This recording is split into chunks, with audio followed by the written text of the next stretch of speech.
Hello दोस्तों, मैं हूं आपकी होस्ट सईदा दुआए ज़ैनब और आप देख रहे हैं दी कमर चीमा शो। आज के शो में हम बात करेंगे US vice president JD Vance अपनी अहलिया उषा वैंस के साथ 21 से 24 अप्रैल तक इंडिया का दौरा करेंगे, जहां वो स्ट्रैटेजिक और तिजारती मसाइल पर इंटेंस गुफ्तगू भी करेंगे। भारत ने 90 रोज़ा टैरिफ पॉज का फ़ायदा उठाते हुए अपनी तरफ से 23 बिलियन के जो अमेरिकन इंपोर्ट्स हैं वहाँ पर उन्हें सिग्निफिकेंट टैरिफ कट्स का भी इजहार किया है, जो एक ऑब्वियसली बड़ी टैरिफ रिफॉर्म और एक्सपोर्ट डिपेंडेंट सेक्टर्स को संभालने के लिए ज़रूरी समझी जा रही है। वैंस मोदी की जो मीटिंग है उसमें हम देखेंगे ट्रेड लिबरलाइजेशन, एनर्जी डाइवर्सिफिकेशन और डिफेंस इक्विपमेंट इंपोर्ट्स के अलावा यूएस चाइना के जो जियोपॉलिटिकल तनाज़ुआत हैं उनका भी असर इंडिया की एजेंडा पर नज़र आएगा। तो इसके बारे में आज हम तफसील से बात करेंगे। तो जी कमर चीमा साहब, जैसे आपने देखा कि वो इंडिया विजिट कर रहे हैं, तो जो वाइस प्रेसिडेंट जेडी वैंस हैं वो अहलिया के साथ आ रहे हैं, तो उनका क्या मैसेज है, क्या किस तरह से हम इसको देखेंगे? बहुत शुक्रिया। देखें, पहली बात तो ये है कि जेडी वैंस का इंडिया आना, अब मैं बताता चलूँ जेडी वैंस पहले कहाँ पे गए हैं। आपको पता है कि जेडी वैंस सबसे पहले गए यूरोप, फ्रांस गए, and I think if I am not wrong Germany का भी उनका एक दौरा था शायद, या फ्रांस का ही दौरा था, और उसके बाद वो ग्रीनलैंड गए हैं, और उसके बाद वो भारत आए हैं। सो इसकी सिग्निफिकेंस इस सेंस में है कि अमेरिकन जो हैं वो अहमियत देते हैं इंडिया को आफ्टर यूरोप। यानी कि वो समझते हैं कि after Europe if there is any other reliable area और पार्टनर, तो वो इंडिया है। ये चीज़ सारी बात है पाकिस्तान को भी खटकती है कि since America has picked India as a partner in the region, और इंडिया आपको पता है हमारे नेबरिंग कंट्री है, और जब इंडिया वहाँ यू नो बातें होती हैं तो डिस्कशंस होती हैं, तो ज़ाहिर बात है इंडिया बहुत सारी डिस्कशन पाकिस्तान के बारे में करता है ये तो नहीं होता होगा कि इंडिया। मुझे ये बताएं, डॉक्टर जयशंकर अमेरिका में जब पहली मुलाकात करते हैं और मिलते हैं मार्को रूबियो से, सेक्रेटरी ऑफ स्टेट से, तो वो बांग्लादेश का जिक्र करते हैं। तो आपको क्या ख्याल है, वो पाकिस्तान का जिक्र नहीं करते होंगे? 100% करते होंगे। सो वो जिसे कहते हैं ना, हमारे लफ्ज़ों में, आम ज़ुबान में कहेंगे, वो जो जयशंकर साहब कान भरते हैं उनके कि पाकिस्तान और बांग्लादेश ये इस्लामिक स्टेट्स हैं, रेडिकलाइजेशन है, यहाँ पे ख़तरा है हमें, और आपको पता है इस तरह की बातें और जेडी वैंस को भी अच्छी लगती हैं। जेडी वैंस ने बरतानिया के बारे में कहा था कि अगर कोई ऐसा वो जिसे कहते हैं ना, ऐसा मुल्क जो जो बहुत जल्द न्यूक्लियर वेपन ले लेगा वेस्ट के अंदर, मुस्लिम मुल्क, तो वो इंग्लैंड है। तो उन्होंने कहा कि जिस तेज़ी से वहाँ पे मुसलमान जो हैं वो तरक्की कर रहे हैं, या तरक्की कर रहे हैं या मुसलमान वहाँ पे जा रहे हैं, क्योंकि आपको पता है JD Vance and president Donald Trump जो हैं वो माइग्रेशन के, इलीगल माइग्रेशन के बहुत ज़्यादा खिलाफ हैं। तो वो इस चीज़ को ये चीज़ जो है वो है। सो इंडिया के लिए इस दौरे की बड़ी अहमियत है, और सो इंडिया को उन्होंने पिक किया है आफ्टर यूरोप। यूरोप के बाद उन्होंने पिक किया है, और आपको पता है कि जो डोनाल्ड ट्रंप और नरेंद्र मोदी की 13 फरवरी 2025 को मुलाकात हुई थी व्हाइट हाउस में, उसमें जेडी वैंस भी बैठे हुए थे। और इंडिया क्या चाहता है जेडी वैंस और अमेरिका से? इंडिया चाहता है कि वो कमिटमेंट्स करो हमारे साथ जो बाइडेन ने की थी, क्योंकि अब डोनाल्ड ट्रंप अपनी, अब यूरोप के साथ भी उन कमिटमेंट से हिल गए हैं। ठीक है, अब बातें हो रही थी कहाँ, there was a time of hyper globalization and now it's a time of deglobalization. ठीक है, सो अमेरिकन आर इंट्रोड्यूसिंग और are into the game of this decoupling, कि किस तरह जो है वो इकोनॉमी जो है वो अब वो जो डिपेंडेंस है वो तोड़ रहे हैं। सो द क्वेश्चन रिमेन्स कि क्या करेंगे ये, या क्या होगा यहाँ पे? ठीक है ना जी। सो मुझे ऐसे ज़ाती तौर पे लगता है, व्हाट आई अंडरस्टैंड, कि इंडिया कमिटमेंट चाहता है। इंडिया कमिटमेंट चाहता है, इंडिया अपने आप को उनको कहता है जी जी हम तो है। जब मोदी साहब वहाँ पे गए थे तो उन्होंने कहा था we are two vibrant democracies. India को वो कहते हैं वाइब्रेंट डेमोक्रेसीज। अच्छा, अमेरिका को भी कहते हैं जी वाइब्रेंट डेमोक्रेसी। फिर वो कहते हैं जी कि हम ह्यूमन राइट्स लॉ प्लूरलिज्म, जबकि अमेरिकी स्टेट डिपार्टमेंट की report about human rights laws, rule of law and pluralism जो है वो इंडिया के बारे में वो नहीं है जो इंडिया कहता है। हम्म। सो मोदी साहब जो हैं बेसिकली कमिटमेंट्स मांगना चाहते हैं, वो जो India US comprehensive global strategic partnership है ना उसकी वजह से। सो ये वो कमिटमेंट है कि जी हमारे शेयर्ड इंटरेस्ट है, हम गुडविल पे बात करेंगे। और जिसे कहते हैं ना वो जब मोदी साहब वहाँ पे गए तो उन्होंने एक नया इनिशिएटिव लॉन्च कर दिया था, US India compact, hmm. catalyzing opportunities for military partnership, accelerated commerce and technology for the 21st century। ये बेसिकली वो बाइडन ने कॉम्प्रिहेंसिव ग्लोबल स्ट्रेटेजिक पार्टनरशिप की बात की थी, ट्रम्प बाइडन मोदी ने यूएस इंडिया कॉम्पैक्ट की बात की है, और ये कहा है जी कि हमारे जो डिस्कशंस हैं वो जो डायलॉग है ये सारा इन चीज़ों में होगा। So this is something very very interesting in my assessment and my understanding yes. कि जेडी वैंस का आना it is going to be basically it's about asking for the commitments, commitments मांगना चाहते हैं इंडिया कि हमारे साथ किस तरह का रवैया रखा जाएगा, क्या हमें वैसे ट्रीट किया जाएगा जैसे यूरोप को ट्रीट किया गया है। हम्म। मिसाल के तौर पे आप डिफेंस में ही देख लें, इंडिया यूएस जो strategic interest and defence partnership में देख लें कि अमेरिकन ये तो कहते हैं कि आप हमसे डिफेंस इक्विपमेंट ले लें, ना तो वो उस स्पीड से देते हैं, ना वो टेक्नोलॉजी ट्रांसफर करते हैं इंडिया के साथ। ठीक है जी। अब फॉर एग्जांपल इंडिया के पास जो है बहुत सारे अमेरिकन जहाज मौजूद हैं जिसमें C-17 ग्लोब मास्टर है, C-130 सुपर हर्कुलस हैं, फिर उसके बाद चिनोक हैं, सी हॉक्स हैं, अपाचीज हैं, उनके पास हार्पून एंटी शिप मिसाइल्स मौजूद हैं। अभी उन्होंने MQ-9B जो ड्रोन्स लिए अभी $3.5 अरब के, अभी रिसेंटली बाइडन एडमिनिस्ट्रेशन के दौर में, ये सारा कुछ उनके पास मौजूद है। और उन्होंने बहुत सारी ऐसी चीज़ों में ये कहा हुआ है कि हमें को प्रोडक्शन करनी है और अरेंजमेंट्स करने हैं। जैसे फॉर एग्जांपल एक एंटी टैंक गाइडेड मिसाइल है, और एक स्ट्राइकर है जिसे इन्फेंट कॉम्बैट व्हीकल कहा जाता है, ये अमेरिका और इंडिया मिल के बनाना चाहते हैं। दरअसल हुआ ये है कि अमेरिकन एंड यूरोपियंस को एक चीज़ का एहसास हुआ है that the cost of the production in the west in particularly in Europe and USA is so high कि उसको ना तो वो खरीदी जा सकती है, ना उसको बेचा जा सकता है, और ना ही उसे दुनिया की, अब चाइना जैसा मुल्क की मौजूदगी में, अब आप कैसे, जब जहाँ पे कॉस्ट ऑफ प्रोडक्शन बड़ी हाई लो है, तो वो कहते हैं कि इंडिया का सहारा लें। जैसे for example American spend billions of dollars in ChatGPT, hmm. तो चाइनीज जो है उन्होंने वो फैसला किया कि हमें चैट जीपीटी जो है उसके ऊपर इतना वो करने की क्या जरूरत है, हम डीप सी जो है वो $650 मिलियन में उन्होंने तैयार कर ली।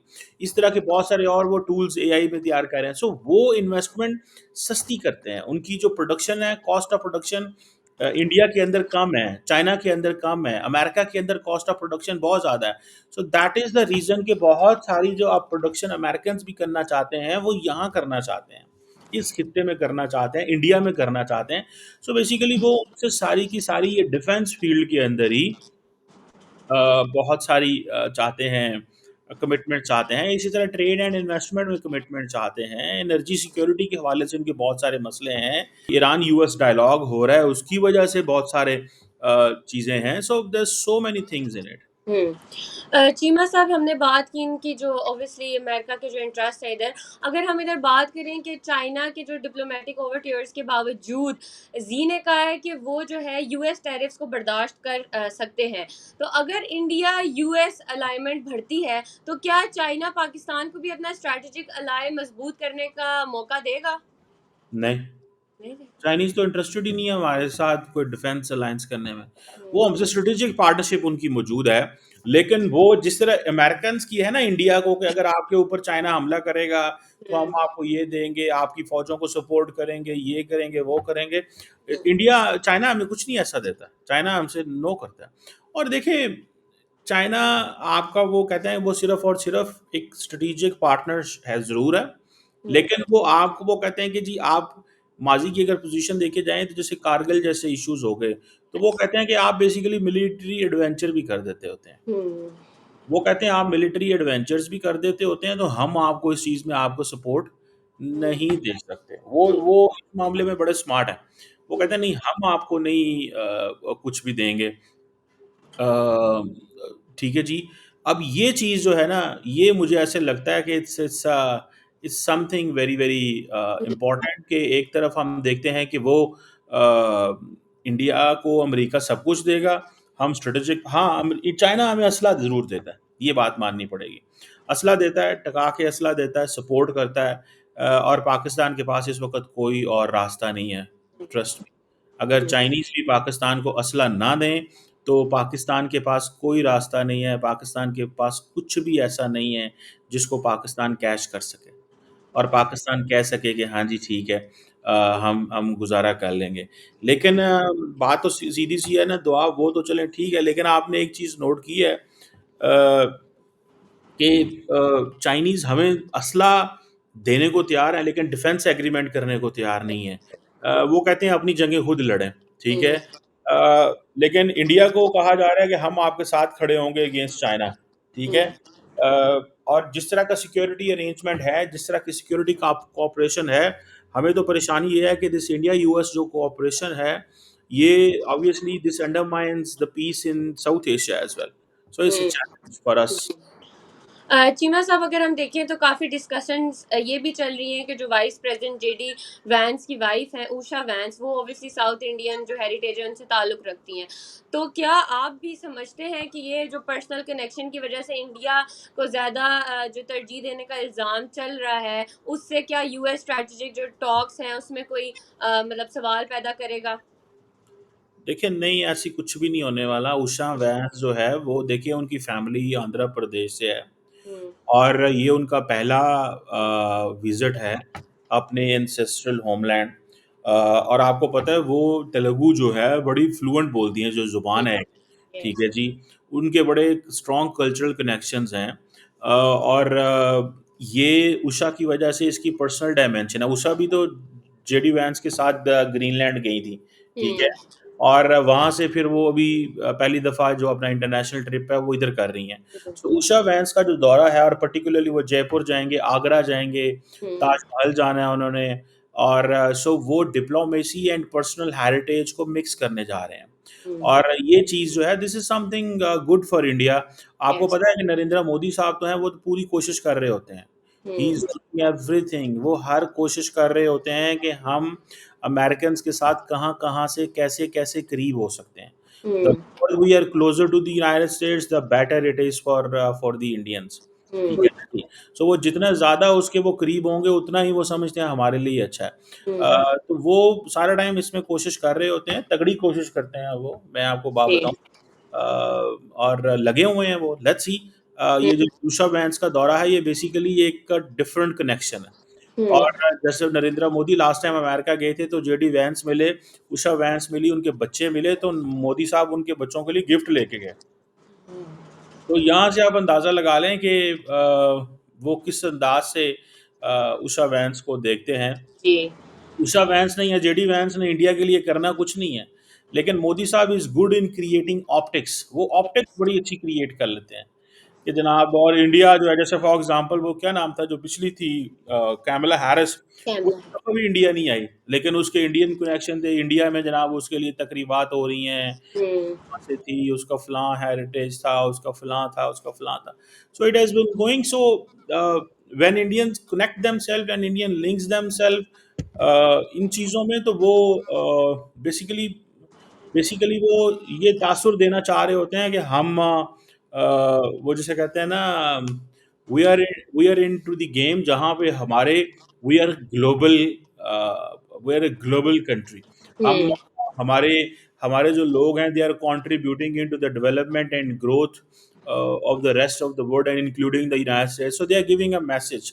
सो यस। जेडी वैंस से शादी करना उषा का and then she was a Yale graduate. She never realized this man would be the VP of the United States or he will enter into the politics. तो वो सारी चीज़ें जो हैं वो they are there so basically they celebrate कि हमारे लोग जो वहाँ पे गए वो इंटीग्रेट किए। मैं समझता हूँ that is a very good thing. हमारे यस। लोगों का, पाकिस्तानियों का ये अमेरिका जाते हैं, दुनिया में जाते हैं, ये इंटीग्रेट नहीं करते, ये आपस में ही उधर ही खड़े रहते हैं। क्योंकि सबसे मसला ये होता है कि जी वो कहते हैं जी मुसलमान है तो मुसलमान में शादी करेगी, मुसलमान अगर किसी और में शादी कर ली तो आप जो है फैमिली से हाथ धो बैठेंगे और आपके वो कनेक्शन नहीं होंगे। सो वो मल्टीकल्चरलिज्म, इंटीग्रेशन वो हो ही नहीं पाती। सो हम्म। सो वो आपस में ही रहते हैं जिसकी वजह से। और ये देखें कि वो क्या, अब उषा ने शादी की अमेरिकन से, वो हिंदू है, वो क्रिश्चियन है, ठीक है। दोनों ने अपनी शादी को सेलिब्रेट किया, दोनों कल्चर्स के ज़रिए, दोनों अंदाज के ज़रिए, and at the end of the day both are, मतलब दे आर हैप्पीली मैरिड। लेकिन हमारे यहाँ पे आपको पता है ये चीज़ें नहीं। जी। चीमा साहब, एक और, कि जो पाकिस्तान के मुताबिक इंडो यूएस स्ट्रैटेजिक पार्टनरशिप है वो साउथ एशिया के पावर बैलेंस को बिगाड़ सकती है। तो आपको क्या लगता है कि पाकिस्तान को इससे कोई स्ट्रैटेजिक डिसएडवांटेज हो सकता है? हो गया जी ऑलरेडी। अमेरिका की इस इंडिया के पलड़े में सारी पावर उन्होंने डाल दी है। तो हम एक डिसएडवांटेजेस पोजीशन में मौजूद हैं। हुँ। हम एक डिसएडवांटेजेस पोजीशन में मौजूद है ना, क्यों नहीं मौजूद हम इस डिसएडवांटेजेस पोजीशन में मौजूद हैं। और दूसरा, इतना ज़्यादा हैविली आर्म करना है इंडिया को। हुँ। अब देखिए ना, आप सिर्फ आप इसी चीज़ को देख लें कि ये जो जो जो डिफेंस इक्विपमेंट इंडिया को दिया जा रहा है या दिया जाएगा, या जो डिफेंस पार्टनरशिप है, ठीक है, आप इसी से अंदाज़ा लगा लें। आपको पता है कि ये जो जिसे वो कहते हैं ना, इंडिया जो है वो मेजर डिफेंस पार्टनर है स्ट्रेटेजिक ट्रेड ऑथराइजेशन के अंदर, हुँ। क्वाड पार्टनर है, ठीक है जी। और फिर आप समझ लें कि उन्होंने इंडिया के साथ हर किस्म के एग्रीमेंट किए हुए हैं। There is a list of the agreement जिनको मैं एक्सप्लेन कर सकता हूँ, ठीक है यस। जी। कि जी किन-किन जगहों में दोनों मुल्क जो हैं वो आपस में कोऑपरेट कर रहे हैं। इवन कि अब तो उन्होंने इस तरह के भी एग्रीमेंट्स कर लिए हैं कि अगर अमेरिकन फ़ौज को इंडियन ओशन के अंदर या कहीं पे भी कोई ऐसी जगह आ गई है जहाँ पे अमेरिकन फ़ौज को कुछ ऐसी चीज़ की ज़रूरत पड़ गई है और नियरेस्ट अगर मौजूद इंडिया है, तो वो इंडिया फ़ौज की उससे मदद लेंगे या नेवी से मदद लेंगे, और सिमिलरली इंडिया भी अमेरिकन फ़ौज से मदद लेगा इस हवाले से। अब अमेरिकन जो हैं उनकी जो जहाज़ है, उनकी जो नेवी है वो गोवा आया करेगी, मुंबई आया करेगी, इनके डॉकयार्ड्स पे आएगी, वहाँ पे उनकी ओवरहॉलिंग हुआ करेगी। सो वो बहुत बड़े नेक्स्ट लेवल पे कोऑपरेशन चल रहा है। हम तो कहीं भी नहीं है, लेकिन वो ज़ाहिर बात है, this all preparation is for China, जी। ठीक है। And we don't stand anywhere because हमारा ये है कि हम China, what Pakistan says to India, to the United States, Pakistan says we are not available against China. This is Pakistan perspective. So hmm. इस चीज को वो जारी बात है, वो कहते हैं who is available against hmm. China, it's India which is available. Yes. तो ये एक वो चीज है, आई थिंक दैट्स जी। वेयर। सीमा साहब, एक आखिरी और सबसे इम्पोर्टेंट सवाल कि हमने देखा कि जो बराक ओबामा थे उन्होंने भी 2015 में साउथ एशिया का टूर किया, मगर उन्होंने सिर्फ इंडिया ऑब्वियसली विजिट किया, पाकिस्तान नहीं आए। फिर हमने देखा ट्रम्प की 19 इंटरनेशनल ट्रिप्स में पाकिस्तान शामिल नहीं था। फिर जो बिडेन की अगर हम बात करें, उनके भी 21 ट्रिप्स की लिस्ट में पाकिस्तान का नाम नहीं, नज़र नहीं आता था। तो क्या वजह है कि ये सब जो अमेरिकन लीडर्स हैं ये पाकिस्तान विजिट क्यों नहीं करते? ये दुआ आपने कितना मासूमाना सवाल किया है। देखिए बात ये है, वो क्यों आएंगे पाकिस्तान। देखिए ये जो बड़े इंपॉर्टेंट ममालिक है, आप अमेरिका को छोड़ें, रूस का सदर पाकिस्तान नहीं आता, क्यों नहीं आता वो। एक सवाल पैदा होता है ना, क्यों नहीं आते वो, या क्या वो समझते हैं कि क्या इशू है। वो कहते हैं भाई वहां पे जाके करना क्या है, ना तो वहां पे कोई बिजनेस है ना। अब देखिए इंडिया यूएस बायलैटरल ट्रेड 190 अरब डॉलर की है, हुँ। गुड्स ट्रेड 130 अरब डॉलर की है, सर्विसेज डाल के मैं 60 अरब डॉलर और है। तो मुझे ये बताएं, वो तो 200 अरब डॉलर को सिक्योर करने जा रहे हैं, पाकिस्तान को क्यों आएंगे वो। ट्रू। पाकिस्तान में तो इतना, तो मेरा ख्याल है उनका खर्चा हो जाना पाकिस्तान आते हुए, जितना उनको प्रॉफिट होगा, तो उन्होंने कहा हमने जाना कहाँ पे वहां पे। और उल्टा वो हमें हेल्प आउट करते हैं। United states of America helps Pakistan, hmm. Trade में तो ऑलरेडी हमारी मदद कर रहे हैं। तो मुझे इस चीज़ का सिर्फ जवाब दे दें कि वो क्यों हमारी मदद करेंगे, या क्यों हमारे पास आएंगे, या क्यों वो इस तरह की चीज़ करेंगे। उनको नहीं पाकिस्तान आना बनता उनका, वो कहते हैं भाई हम क्यों जाएं। लास्ट टाइम आपको याद होगा आए थे एक क्लिंटन साहब, हुँ। तो उन्होंने एक डिमांड की थी पाकिस्तान आने से पहले, जनरल मुशर्रफ से। उन्होंने कहा पहली बात, मैं पाकिस्तान आऊँगा। वो 6 दिन इंडिया रहे थे और 6 घंटे के लिए पाकिस्तान आए थे सिर्फ़ वो। और वो सिर्फ़ मैसेज था। 6 घंटे के लिए पाकिस्तान आना, हालाँकि उस वक़्त के बाद हम ये समझते थे कि जो डेमोक्रेट्स होते हैं, वो डिक्टेटर्स को पसंद नहीं करते। लेकिन उस वक़्त ये होता था कि पाकिस्तान का एक वज़न था कि दुनिया की जितनी भी ताकतें थी, अमेरिका भी जो था, वो आते थे। अगर इंडिया गए हैं तो पाकिस्तान भी आते थे। यस। चाइना भी जाता था, सऊदीज़ भी जाते थे, बराबर-बराबर होते थे। लेकिन अब वो बराबर खत्म हो गए। अब जो उधर जाता है, इधर आता ही नहीं है। अब आपको याद होगा थोड़ा-सा पहले जो इंडोनेशिया के प्रेसिडेंट प्रबोवो आए थे इंडिया इंडिया, तो उन्होंने कहा जी 26 जनवरी के बाद मैंने सीधा पाकिस्तान जाना है, तो उनको मना कर दिया गया इंडिया की तरफ से हुँ, कि आप वहाँ आए तो आपने पाकिस्तान नहीं जाना, आप कहीं और जाएँ और पाकिस्तान जाएँ। अब आप इमेजिन कर लें कि किस तरह इंडिया का प्रेशर है उनके ऊपर कि आप पहले वापस जाएँ या किसी और मुल्क जाएँ, फिर इंडिया वहाँ जाएँ। आप ये डी कपलिंग वो जिसे कहते हैं ना, इसको उन्होंने कर दी हुई है, इसको बोलते हैं डिहाइफनेशन, नॉट डीकपलिंग। सो डिहाइफनेशन उन्होंने कर दी हुई है कि भाई आप हमें लिंक ना करें पाकिस्तान के साथ। सो ये एक वो this is another way to pressurize Pakistan. ये हुँ, पाकिस्तान को प्रेशराइज़ करने का एक और तरीका-कार है, ठीक है ना? और वो कर रहे हैं, बड़ी कामयाबी से कर रहे हैं, बड़े अंदाज़ से वो कर रहे हैं। और उनको इस चीज़ का पता है कि यार जो करते रहो, किसी ने यहाँ पे क्या पूछ लेना। हुँ, करते रहो, किसी ने क्या पूछ लेना या क्या हो जाएगा या किस तरह हो जाएगा। सो मुझे हुँ, एक लगता है कि ये एक दिस इज़ समथिंग इंटरेस्टिंग कि हुँ, ये सोचें ज़हन में कि why American presidents go India and don't come Pakistan, ठीक है? हुँ, ये एक स्टडी है पूरी की पूरी। ये तो अमेरिकन्स हैं, दुनिया को कोई और मुल्क को इंडियंस नहीं आने देते। हुँ, सऊदीज़ हमारे बड़े करीब थे, उनको नहीं आने देते। उनको मना कर देते हैं कि आपने वहाँ नहीं जाना। तो आप यहीं से अंदाज़ा लगा लें what kind of a challenge जी, they are facing and what kind of a situation in which we are. जी। बहुत शुक्रिया चीमा साहब। तो दोस्तों आज हमने बात की कि यूएस के वाइस प्रेसिडेंट जेडी वैंस अपनी अहलिया के साथ 4 रोज़े दौरे के लिए इंडिया आएंगे, जिस पे वो काफ़ी हमने बात की कि तजर्ती मिसाइल इंटेंस गुफ्तगू करेंगे इस पे, लिबरलाइजेशन, एनर्जी डाइवर्सिफिकेशन, इन सब के बारे में भी बात करेंगे। फिर हमने बात की कि ऑब्वियसली जो है इस वजह से चाइना जो है, चाइना का हमने जिक्र किया कि चाइना जो है वो अ, जिस तरह यूएस और इंडिया का आपस में ताल्लुक मजबूत हो रहा है, वो सिर्फ इस वजह से पाकिस्तान के साथ उस तरह से ताल्लुक अपना मजबूत सिर्फ इस वजह से नहीं करेगा। और हमने फिर डिस्कशन की कि जो अमेरिकन लीडर्स हैं वो, या वर्ल्ड लीडर्स की हमने बात की कि वो पाकिस्तान नहीं आते, क्यों? क्योंकि इंडिया की तरफ से बहुत ज़्यादा प्रेशर क्रिएट कर दिया गया है पाकिस्तान को। और हम देखें इंटरनेशनल कम्युनिटी में इंडिया जो है पाकिस्तान को इस तरह से आइसोलेट करने की भी कोशिश कर रहा है। फिर मिलेंगे एक नए टॉपिक के साथ नए एपिसोड में। Take care.